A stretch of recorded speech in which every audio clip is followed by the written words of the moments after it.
बिस्मिल्लाहिर्रहमानिर्रहीम।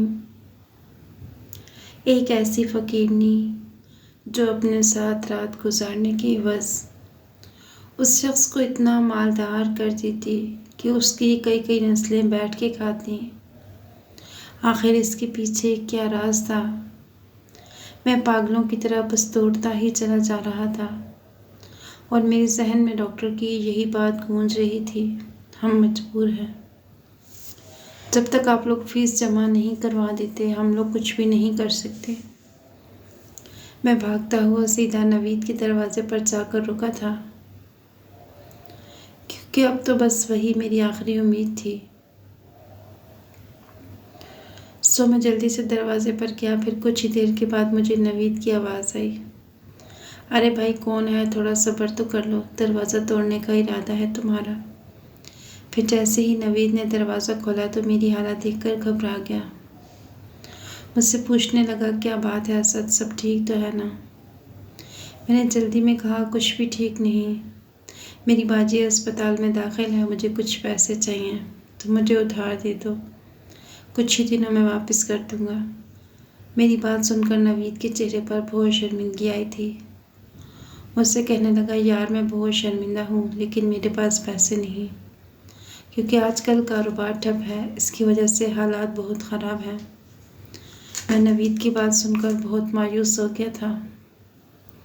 मायूसी के असरात मेरे चेहरे से बिल्कुल साफ ज़ाहिर थे। मैंने घर जाने के लिए कदम उठाया ही था कि अचानक नवीद ने मुझसे कहा, रुको, मेरे पास एक रास्ता है जिससे तुम पैसे हासिल कर सकते हो। नवीद की बात सुनकर मेरी बेजान होती हुई आंखों में चमक आ गई। मैंने जल्दी से नवीद से पूछा था, कौन सा रास्ता है? तो नवीद ने मुझसे कहा था कि राजा बाज़ार में शानो नाम की एक फ़कीरनी रहती है, जो भी उसके साथ रात गुजारता है वो बंदा रातों रात अमीर हो जाता है। अगले ही लम्हे में उस पर चिल्लाया था, तुम पागल तो नहीं हो गए जो इस तरह की बहकी हुई बातें कर रहे हो? नवीद ने मेरी बात सुनकर मुझसे कहा था, यार इस वक्त तुम्हें जोश नहीं बल्कि होश से काम लेना चाहिए। आखिरकार ये सायरा बाजी की ज़िंदगी का सवाल है। नवीद की बात सुनकर मैं सोच में पड़ गया। मेरे दिल और दिमाग की जंग शुरू हो गई, क्योंकि एक नामहरम औरत के साथ वक्त गुजारना गैर मुनासिब बात थी। मैं एक इमाम मस्जिद का बेटा होने के साथ 5 वक्त का नमाजी, परहेज़गार और तहज्जुद गुजार बंदा था। मुझे हलाल हराम का फ़र्क मालूम था। इसी वजह से मैंने आज तक कोई ऐसा काम करने के बारे में सोचा तक नहीं था। मुझे इस तरह सोच में डूबा हुआ देखकर नवीद ने मेरे कंधे पे हाथ रखा। सवालिया नज़रों से मेरी तरफ देखा था। मैंने भी हालात से मजबूर होकर आखिरकार गलत रास्ते का इंतखाब कर ही लिया था। मैं नवीद के साथ शानो फ़कीरनी के ठिकाने की तरफ चल पड़ा था। एक जगह पहुंचकर एक अजीबो गरीब सी कच्ची सड़क पर कुछ औरतें बैठी हुई थी। एक औरत की तरफ इशारा करके नवीद ने कहा, जो सामने औरत है वही शानो फ़कीरनी है, इसके पास तुम्हारी मुश्किल का हल है। लेकिन शानो फ़कीरनी को इस तरह गंदे हुलिये में देखकर मैंने नवीद से हैरान होते हुए पूछा, ये क्या मेरी मदद करेगी जबकि इसके पास खुद रहने का ठिकाना नहीं? ये बेजारो मददगार सड़क के किनारे बैठी है। मेरी बात सुनकर नवीद ने हंसते हुए मुझसे कहा था, इसी बात का राज तो आज तक कोई जान नहीं पाया था। यूं दर बदर की ठोकरें खाने वाली फ़कीरनी आखिरकार किसी को करोड़पति कैसे बना देती है? फिर नवीद ने मुझसे कहा कि मज़ीद वक्त ज़ाया ना करो, उसके पास जाकर पैसों का इंतज़ाम करो। मैं सर झुकाए शानो फ़कीरनी के पास गया। उसने अपना चेहरा उठाकर मेरी तरफ देखा। जैसे ही उसने मेरी तरफ देखा तो मुझे उससे वहशत सी होने लगी। एक अजीब सा खौफ महसूस हुआ था। किसी चीज़ ने मुझे उसके पास जाने से रोका था। मैं चाहकर भी उसके करीब नहीं हो पाया था। मुझे उसके चेहरे को देखकर कराहत होने लगी, क्योंकि उसका चेहरा पूरी तरह से झुलसा हुआ था। मैं उसका चेहरा देखते ही वहाँ से भाग गया। जैसे ही घर में दाखिल हुआ तो अम्मी मुझे देखकर भागती हुई मेरे पास आई और बड़ी उम्मीद से मेरी तरफ देखते हुए उन्होंने मुझसे पूछा था, बेटा पैसों का कुछ इंतज़ाम हुआ? अम्मी की बात सुनकर मैं उनसे नज़रें नहीं मिला पा रहा था, इसलिए मैं नज़रें चुराते हुए आगे चला गया। अम्मी ने मेरे सामने हाथ जोड़ दिए थे और रोते हुए कहने लगी, खुदा के लिए बेटा पैसों का कोई इंतज़ाम करो और मेरी बच्ची की ज़िंदगी बचा लो। अम्मी की तरह मैं भी बहुत मजबूर था। बेबसी से अम्मी को देखता रहा, फिर अपने कमरे में चला गया। आंखों के सामने सायरा बाजी का चेहरा घूम रहा था, जो तकलीफ़ की शिद्दत से जर्द हो चुका था। सायरा बाजी की ज़िंदगी बचाने के लिए मेरे पास सिर्फ एक ही रास्ता था और वो था शानो फ़कीरनी, जिसका ख्याल आते ही मुझे कराहत होने लगी। मैं ये बात सोचने पर मजबूर हो गया था। मैंने कहा मैं उसके साथ वक्त कैसे गुजार सकता हूँ, लेकिन यकीनन इंसानों की मजबूरियाँ ही होती हैं जो इंसानों को सब कुछ करने पर मजबूर कर देती हैं। मैं कुछ सोचता हुआ उठा और शानो फ़कीरनी के ठिकाने की तरफ जाने लगा। फिर मैं उसके पास जाकर रुका। उसने मेरी तरफ देखा और मुस्कुराई। उसके मुस्कुराने में अजीब सी कैफियत का शिकार हो गया। मैंने कहा, मुझे अब आपसे कुछ काम है। वो मुझसे कहने लगी, मेरे साथ आओ। मैं घबराता हुआ उसके पीछे चल दिया। शानो फ़कीरनी मुझे खंडरों में एक इमारत मिलेगी। वो इमारत बहुत ही टूटी फूटी सी थी। उसका सिर्फ एक कमरा ही बाकी था, जिसकी हालत कुछ बेहतर थी। वो इस कमरे में दाखिल होती एक बेड पर बैठ गई और मुझसे बोली, बताओ मेरे पास क्यों आए हो? क्या चाहिए तुम्हें? मैंने डरते हुए उससे कहा था, मुझे कुछ पैसे चाहिए। मेरी बात सुनकर शानो फ़कीरनी फ़ौरन से उठी और कमरे में मौजूद एक टूटी हुई अलमारी के पास जाकर खड़ी हो गई और ख़ुद को मसरूफ़ ज़ाहिर करवाने लगी।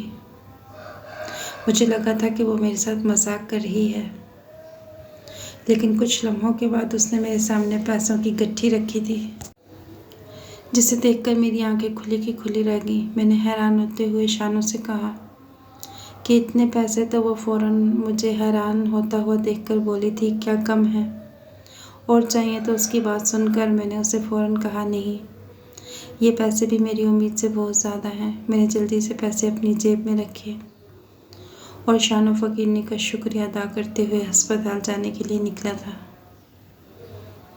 लेकिन जो ही शानो फ़कीरनी के पास से उसके मकान से निकला, मुझे अब्बू की कॉल आ गई और अब्बू की कॉल मैंने उठाई तो खुशी के मारे उन्होंने कहा था, मैंने कहा कि पैसों का इंतज़ाम हो गया है, बस थोड़ी देर के बाद पैसे लेके आता हूँ। मेरी बात सुनकर अब्बू कहने लगे, बेटा सायरा का ऑपरेशन हो गया है, उसकी जान अब ख़तरे से बाहर है। मैंने तुम्हें बस यही बताने के लिए कॉल की थी। अब सुबह फ़ीस जमा करवानी होगी, इसलिए तुम सुबह ही पैसे लेकर अस्पताल आ जाना। अब्बू की बात सुनकर मैंने खुदा का शुक्र अदा किया था और साथ ही अब्बू से पूछा था, आखिर डॉक्टर ज़मान कैसे मान गए? वो तो फ़ीस के बग़ैर बाजी का ऑपरेशन करने के लिए तैयार नहीं थे। तो अब्बू ने बताया कि अचानक सायरा की तबीयत बहुत ख़राब हो गई थी। कोई भी डॉक्टर ट्रीटमेंट करने को राज़ी नहीं था। मैं बैठकर अपनी बेबसी पर रो रहा था कि अचानक एक डॉक्टर मेरे पास आकर रुका था और मुझे गौर से देखने लगा। ऐसे लगा जैसे वो मुझे पहचानने की कोशिश कर रहा हो। फिर मुझसे कहने लगा, उस्ताद जी आप यहाँ बैठकर क्यों रो रहे हैं? मैंने सर उठाकर उसकी तरफ देखा था, लेकिन उस अनजान चेहरे को पहचान नहीं पाया था। फिर मैंने उसे अपनी सारी दर्द भरी कहानी सुनाई थी और उससे पूछा था, बेटा आखिर मुझे उस्ताद जी क्यों कह रहे हो? तो उस डॉक्टर ने बताया कि जी मैं आपको जानता हूँ, मैंने कुरान पाक आपसे ही पढ़ा है और वैसे भी आपकी नियति से तो पूरा राजा बाज़ार ही आपसे वाकिफ़ है। डॉक्टर ने मुझे तसल्ली देते हुए कहा था, आप परेशान न हो, मैं अपने स्टाफ से कहकर आपकी बेटी का चेकअप करवा देता हूँ और ये भी कह दूँगा कि ट्रीटमेंट फ़ौरन से शुरू कर दें। जो बाकी ड्यूज़ है आप कल तक जमा करवा देना। ये सारा किस्सा सुना के अब्बू ने उस डॉक्टर को बहुत दुआएं दी। फिर मुझसे कहने लगी, देख लो बेटा, अच्छे लोग अभी भी इस दुनिया में बाकी हैं। खुदा ने उस डॉक्टर को मेरे पास फरिश्ता बनाकर भेजा था। अब्बू की बात सुनकर मेरी आंखों के सामने शान और फ़कीरनी आ गई। वो भी मुझे एक मददगार फरिश्ता ही लगी थी। लेकिन अब इस लम्हे मेरे दिल ने सोचा था, आखिर इसके पास इतने ज़्यादा पैसे कहाँ से आए और मुझसे कुछ भी पूछे बगैर मेरी मदद क्यों की। भीख मांगने से तो इंसान के पास इतने पैसे नहीं आते जितने शान और फ़कीरनी के पास थे। फिर मैंने ये बात ठान ली कि मैं शान और फ़कीरनी के इस राज के बारे में जानकारी करूँगा। आखिर वो किस तरह लोगों को करोड़पति बना देती है और ये सब कुछ करके उससे क्या फ़ायदा होता है। इसलिए मैं फ़ौरन से मुड़ा था। एक बार फिर से शान और फ़कीरनी के सामने जा खड़ा हुआ था। उसने मुझे देखते ही मुझसे पूछा था, तुम्हारा काम तो हो गया है, अब तुम दोबारा मेरे पास क्यों हैं? क्या और पैसों की ज़रूरत है तुम्हें? मैं शान और फ़कीरनी की बात सुनकर शर्मिंदा हो गया। उससे कहने लगा, मुझे पैसे नहीं चाहिए, मैं यहाँ दोबारा तुम्हारी कहानी सुनने आया हूँ। मैंने उससे हमदर्दी करते हुए पूछा था, तुम्हारे चेहरे को क्या हुआ है? तुम्हारे साथ इतना बड़ा जुल्म आखिर किसने किया और तुम्हारे पास इतने पैसे कहाँ से आए? मेरी बात सुनकर शान और फ़कीरनी की आंखों में आंसू आ गए। उसकी आंखों में आंसू देखकर मैंने उससे कहा था, अगर तुम्हें मेरी कोई बात बुरी लगी है तो मैं तुमसे माफ़ी चाहता हूँ। मेरा मकसद तुम्हें हर्ट करना नहीं था। शान और फ़कीरनी मुझसे कहने लगी, मुझे तुम्हारी बातें सुनकर दुख नहीं हुआ, बल्कि मेरी आंखों में आंसू इसलिए आए क्योंकि आज इतने सालों के बाद किसी ने मुझसे मेरे बारे में पूछा था, इसीलिए मुझे अच्छा लगा। फिर शानो कहने लगी,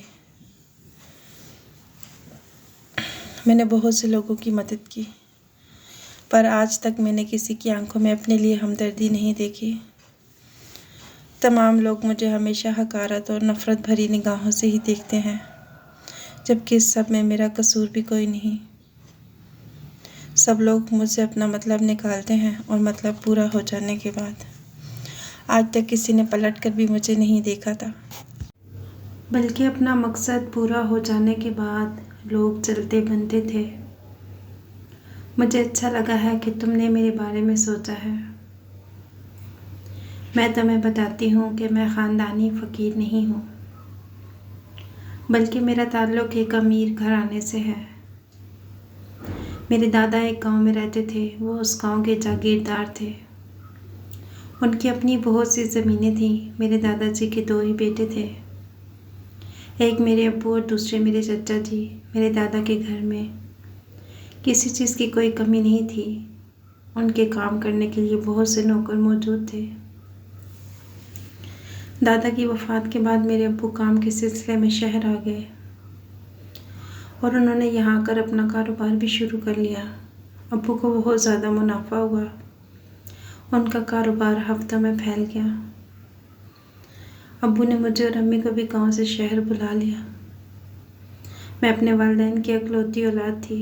मेरे वालिदैन मुझे बहुत प्यार करते थे, मेरे बहुत लाड उठाते थे। जब मैं 5 साल की हुई तो फिर अब्बू ने मेरा दाखिला एक बहुत ही अच्छे स्कूल में करवा दिया। यहाँ पर हमारी इलाकों की प्रॉपर्टी बन चुकी थी। मेरे अब्बू बहुत साफ दिल के मालिक थे, इसलिए खुदा ने उन्हें ज़िंदगी के हर कदम पर कामयाबी अता की। उनके बरक्स मेरे चचा बहुत ही लालची तबीयत के मालिक थे। उनकी नज़रें हर वक्त अब्बू के कारोबार और ज़मीनों की तरफ लगी रहती, जिन्हें वो हासिल करना चाहते थे। वैसे भी चचा को बिज़नेस में कोई ख़ास महारत हासिल नहीं थी। जो भी काम करते थे उनको हमेशा बहुत नुकसान होता था।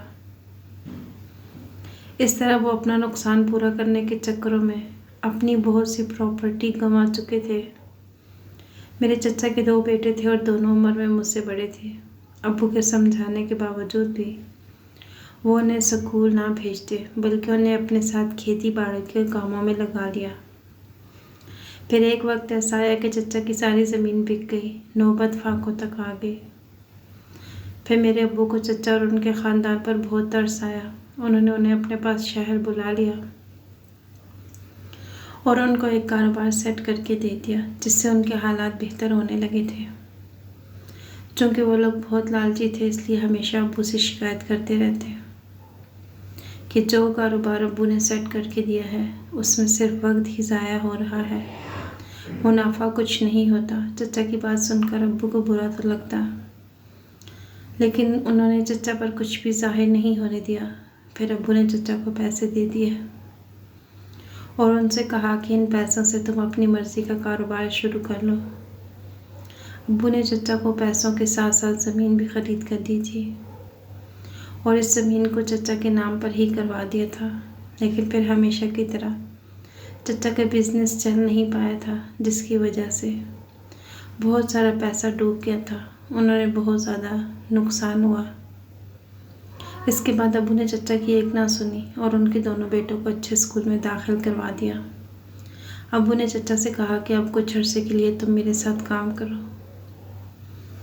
और मुझे देखो कि मैं किस तरह से कारोबार चलाता हूँ। इस तरह मेरे साथ काम करने से तुम्हें पता चल जाएगा कि कारोबार कैसे चलाया जाता है और तुम्हें कारोबार के बारे में बुनियादी मालूमात भी हासिल हो जाएंगी। चचा ने अब्बू की बात मान ली थी और उनके साथ मिलकर अपना काम करना शुरू कर दिया था। अब्बू ने चचा पर बहुत भरोसा किया और अपने कारोबार की सारी जिम्मेदारी चचा को दे दी। लेकिन चचा ने कारोबार संभालते ही पैसों में हेरा फेरी करना शुरू कर दी। अब्बू को इस बात का पता था, लेकिन उन्होंने फिर भी चचा को कुछ नहीं कहा, बल्कि अपना दिल बड़ा करके चचा को छोटा भाई समझ के हमेशा माफ़ कर देते, जिसका उन्होंने बहुत नाजायज़ फ़ायदा उठाया था। चचा अपनी हर मुमकिन कोशिश कर रहे थे कि किसी तरीके से अब्बू का सारा बिजनेस हथिया लें। अब वो हर वक्त कोई ना कोई नई चाल चलते थे कि अब्बू खुद ये सब कुछ उनके हवाले कर दे, लेकिन हर दफ़ा अपनी साजिशों में नाकाम हो जाते। अब तो चच्ची ने भी अम्मी को बातें सुनाना शुरू कर दी थी कि लोग क्या कहते होंगे, उनके बड़े भाई ने अपने छोटे भाई को मुलाजिम रखा हुआ है। अब्बू की तरह मेरी अम्मी भी बड़े दिल की मालकिन थी, इसलिए वो चच्चे की बातों पर कान ना धरती। वक्त काफ़ी तेज़ी से गुजरा और मैं जवान हो चुकी थी। मैं चचा की फितरत से अच्छी तरह वाकिफ़ थी और उनका मकसद समझती थी, इसलिए मुझे चचा और उनकी फैमिली कभी भी अच्छी नहीं लगी थी। चचा का हसद और लालच बढ़ता ही जा रहा था। मैंने कई दफ़ा इस मौजू पर अब्बू से बात भी की थी, लेकिन वो मुझे हर दफ़ा टाल देते थे। एक रात जब हम सब लोग सो रहे थे, अचानक एक ज़ोरदार धमाका हुआ और सब कुछ ज़मीन बोस हो गया। फिर इसके बाद जब मेरी आँख खुली थी तो मैंने ख़ुद को एक अस्पताल में पाया। मुझे बहुत तकलीफ़ हो रही थी, तो मैंने दर्द की शिद्दत से चिल्लाना शुरू कर दिया। डॉक्टर्स ने मुझे पुरसकून करने के लिए एक इंजेक्शन लगा दिया था, जिसके लगते ही मैं गहरी नींद में सो गई थी। फिर कुछ ही घंटों के बाद जब मैं होश में आई तो मुझे कुछ लोगों की आवाज़ें सुनाई देने लगी। वो लोग मेरे आसपास खड़े बातें कर रहे थे। मैंने बड़ी मुश्किल के साथ आंखें खोलकर सामने देखा था, जहाँ पर चचा और चच्ची खड़े बातें कर रहे थे। चचा कह रहा था कि मैंने वकील को बुलाया है, वो भाई साहब की सारी जायदाद मेरे नाम पर करवा देगा। शान से अभी होश में नहीं आई, इसके होश में आने से पहले ही इसका थंबनेल ले लेंगे, वरना ये बाद में बहुत मसला कर देगी। मुझे अच्छी तरह इनकी बातें सुनाई दे रही थी। मुझे उनकी बातें सुनकर बहुत दुख हुआ। हम लोग किस कदर तकलीफ़ में हैं और उन्हें जायदाद की पड़ी हुई है। मुझे अपने चचा से मज़ीद नफ़रत होने लगी। फिर जब डॉक्टर मेरा चेकअप करने आया तो मैंने उससे अपने माँ बाप के बारे में पूछा था, वो लोग कहाँ हैं, वो ठीक तो है ना। डॉक्टर ने मेरी बात सुनकर मायूसी से मुझे देखा था और कहा था कि अफसोस है हम उन्हें नहीं बचा पाए। डॉक्टर की बात सुनकर मुझ पर क़यामत गुजर गई। मैंने बुरी तरह से रोना शुरू कर दिया। डॉक्टर ने मुझे तसल्ली दी थी और चुप करवाया। मैंने ख़ुद को बड़ी मुश्किल से संभाला था।